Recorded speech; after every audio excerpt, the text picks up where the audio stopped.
Welcome in, Niners faithful. The last 3 games have been the Niners team we have been asking for, praying for this entire season. The team we thought coming into the offseason. We got gifted the 7th seed when the Saints lost on Thursday. And here we are now in the 6th seed. Rams lost a game today. Are we fighting for that 5 seed today, Jose? Are we fighting for that 5 seed in the NFC? Well, you're 1 game back, right?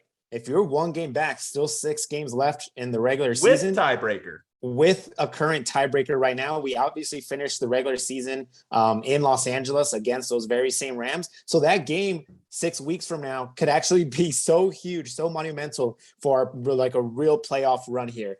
Yeah, we could very easily catch up to the Rams. Since trading for Von Miller, they're 0-3.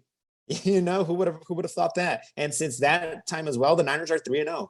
The Niners are just finding different ways to win ball games these past 3 weeks, and they're doing it, like you said, the way we expected this team to play from week 1. This offense needed to play like this since week 1. This is the identity of this football team. This is the identity, especially of this offense. If this offense rolls like this and they just continue to impose their will on anybody, on any defense around this league, it's going to be hard to beat these Niners. And people and teams around the league know that, and they're scared of the Niners right now. Oh yeah, man. This was a vintage Shanahan Niners performance. They got everyone contributing. Jimmy had a little bit of a rough day, if I'm being honest here. Jimmy had a little bit of a rough day out the gate, was off on some throws, had some conversions that we could have had. But overall, the running game picked it up nicely. Elijah Mitchell was running well for us. Deebo was running well. We'll get into that here in a little bit. And the defense came in timely spots. But I tell you, I mentioned it before we started recording here, I knew Robbie was going to miss that kick. I knew Robbie was going to miss that kick, not because of some kind of he was due for one with Robbie, but because there is dark magic afoot with Kirk Cousins. Kirk Cousins, there must be an unwritten rule in the NFL rule book that says he must always be trailing one score, with less than 2 minutes to go in a game. And sure enough, if Robbie sinks that kick, then Kirk Cousins' curse doesn't come into play. But no, the Niners, they held tough. They managed to get them on a 4-and-out there after that one, easing up the tension a little bit, because I tell you, I was just picturing in my mind Justin Jefferson burning Josh Norman or a DPI call, because you knew it was happening. You knew the Vikings were going to start using that Colt strategy, that Packers strategy of just hitting these 2 big guys, Thielen or Jefferson, just to draw some sort of penalty. And even the announcers are mentioning, did we get away with one on K1? I'm just going to hold my breath and just be thankful it didn't happen. I'm going to throw a trick question out to you. Is Josh Norman an asset or a liability, Jose? At this point, I think you have to call him an asset, right? Because one of the main problems that this defense had was that it just wasn't creating big plays. They weren't creating turnovers. If there's one guy on this defense that's known for that, has been known for that his entire career since he went into the league, it's Josh Norman. So at this point, I know as far as coverages goes, he gets beat pretty often. But I mean, the guy, he's made several plays. A lot of the times the defense doesn't capitalize on those plays, but he's making plays on the ball. So right now, he's not costing us any games. Maybe he cost us a couple in previous weeks with some of his pretty, bad performances in that cornerback position. But so far, these past 3 weeks, I mean, he hasn't been burned too badly for these big chunk plays like he was earlier in the year. And like you mentioned it, I think he just finds a way to get to the ball, gets his hands on the ball. And at this point, he's an asset to us. And I think if he stays healthy, he's going to be the starting cornerback for our team, barring some crazy injury. Okay, so the Niners are heating up now. We're on this 3-game run, but now we have the injuries starting to creep up again. That injury bug is starting to rear its ugly head, because I was making a joke. I was hyping up our man Deebo Samuel all game. And naturally, because ever since the Niners discovered they can use him out of running back, it's been like a cheat code. It's literally been like a Madden cheat code. And I feel as though the injury that he suffered today, which apparently is a groin injury, was the developers adding a patch to the game here. They saw that the Niners had a bit of a glitch in the system, and they're like, no, we got to patch that. We got to nerf that. And that's them giving Deebo Samuel the injuries. Fred Warner also, for the first time in his career, had a bit of a hamstring, because I was like watching him on the sideline, like, why is Fred not in this game right now? Like, especially on their goal line stand, which huge goal line stand, by the way. pivotal goal line stand there. They had to come up with that without Fred. And then Dre Greenlaw, we just get him back.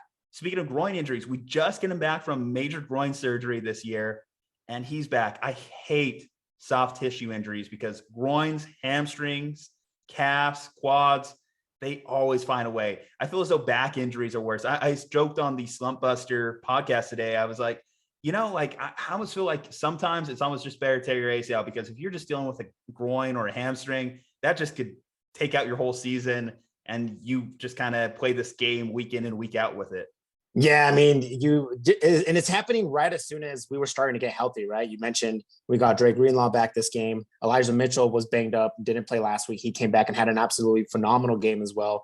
We got Jeff Wilson Jr. back a couple of weeks ago. So we got George Kittle, which has been huge for us. That's probably the main reason why this run game has been so successful. I think a lot of it has to do with George Kittle's blocking. So we were starting to get healthy at the right time. But I mean, it wouldn't be the Niners if we didn't have a couple of big injuries right at this point of the year. The only thing you kind of have to hope for is that Deebo Samuel's groin injury isn't as bad.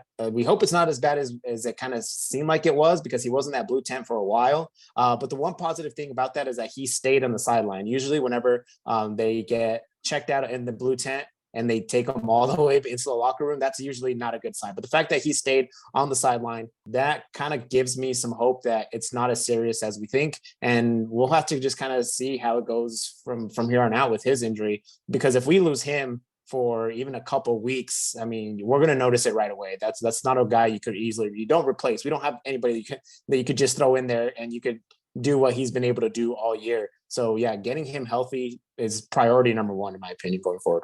Yeah, we mentioned it before when Ayuk wasn't really producing. This team isn't that deep at wide receiver. Behind Ayuk and Deebo, you have guys like Sherfield, Jennings. I think Mohamed Sanu might be coming back soon at some point here, that haven't really contributed much throughout the year. I will give a shout out to Jauan Jennings. He had that almost touchdown today. I really wanted to come down with that one, but just a smidge off there. That would have been first 2 touchdown performance of his career. And he had a touchdown since, I want to say, week 1 of this season. So it was good. He was due for one. Speaking to guys that were due for something, he was due for something in a positive direction of catching a touchdown. He's been blocking like a stud all year. So gained the catch. Good for him. He might have a bigger role, unfortunately, if Deebo is out. Like you said, I don't think that's someone we could easily replace. In fact, I think when we think about how bad last season was, I think it related directly to Deebo missing a lot of games. He was the second most important injury behind Jimmy Garoppolo, I would say, last year, with Nick Bosa being in close third when I think about the injuries that really caused the Niners season to spiral, because he really does unlock the Niners offense. They're able to do so many different things, those pitch, those reverses. Like I said, they figured out something with putting him in the backfield that I mentioned it during the game. No one beats him to that corner. And I think if he doesn't have that groin injury at that time he got injured, then, like I said, no one's beating him to that corner. He's almost unstoppable when he does that like outside run there. And yeah, it would just be heartbreaking, especially too, because I legitimately think he's put himself in a position to be an offensive player of the year in the NFL. I would hate to see him get robbed of that, being in that consideration if he has to miss multiple weeks. I will be optimistic. Like you said, they kept him on the sideline.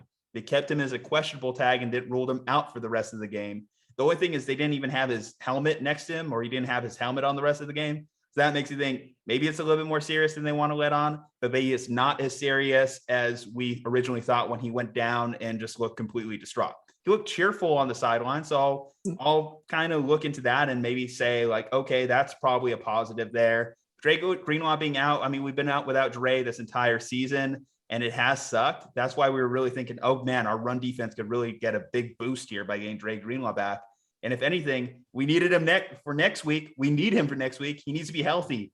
The Seahawks, we're going to Seattle. We need Dre Greenlaw out there. If there's anyone that ever makes plays against the Seahawks, it's Dre Greenlaw. Russell Wilson, again, it's going to be a nightmare week for me. I don't care what our record is. I don't care what their record is. Going into Seattle is always a tough nightmare scenario for the Niners. They need to get this win this coming week too. You said it perfectly. I don't care what the records are. If number 3 is still under center for Seattle and Pete Carroll's still coaching that defense, even a defense that hasn't been very good this year, you know this game is not going to be easy for the Niners whatsoever. In Seattle, they already beat us once at our place. Yeah, I think you have to chalk it up as a must win. If you lose this game to Seattle, you're dropping to 6-6, and then you're letting other teams like Carolina or Philadelphia potentially catch up to you. Those were another couple big results for us as far as the playoff picture goes. Philly loses to the Giants, and the Panthers lose to Miami. That puts them at 5-6, puts them at 6 losses. We stay at 5 losses. We're right in that 6 spot, like you mentioned earlier, and a game away from that 5 spot. So yeah, that game next week in Seattle is just going to be absolutely huge. Any Niners fans that are out there in the Pacific Northwest, if you're able to make the trip out there, yeah, I know it's hard to compete with those fans there, but I believe in us. I know we'll see some red in the stands, and we'll all be cheering for our Niners that week for sure. That reminded me of the NFC Championship game back in 2013, where they restricted ticket buying from the Bay Area so they would load up on their home fans, which I got to respect the strategy. It makes sense for you. I would totally have done that if the Niners had the same scenario there. But you're right. Buy up those tickets, resale market. Let's go, Niners fans. We know there's probably some Seahawks fans that are giving up on the season. Go buy their tickets. We need to load up on that home crowd or limit that noise advantage that they're going to have out there. Like I said, that game is a must. You talk about the big wins in the conference around us. We'll see what happens tomorrow. I would honestly love if Washington could just officially bury the Seahawks. But on the other hand, it wouldn't be the worst if the Seahawks got the win, just from the standpoint of it also takes Washington down a peg too, because they're kind of slowly competing. The Eagles is a big one because their next stretch of games, the Giants should have been a must-win game for them, but they have like the Jets. I think they face the Giants again, so they could get a quick rebound on that one. They face Washington head-to-head, so they might get some wins there. So yes, that one was a must. The Panthers, they're done. Cam is looking like 2020 Cam. Did you see his numbers today? 5 for 21 with 2 interceptions. He had a 5.6 passer rating. I'm back. Yeah, you're back, champ. All right. Well, anyway, the Niners are back. 3 wins here, 6-5. Guys, if you like tuning into this channel, be sure to hit that subscribe button, because come on, there's 49 reasons to listen. There's 2 right here. Juju Talk Sports, Jose Corral. Leave a like on this video so it gets out to more Niners faithful, and comment below who was the MVP of today's game. We want to know. By the way, it wasn't the special teams too. We forgot to mention that. How do we allow a special teams touchdown? Come on, get it together, guys. We got next week in Seattle. Let's go, guys.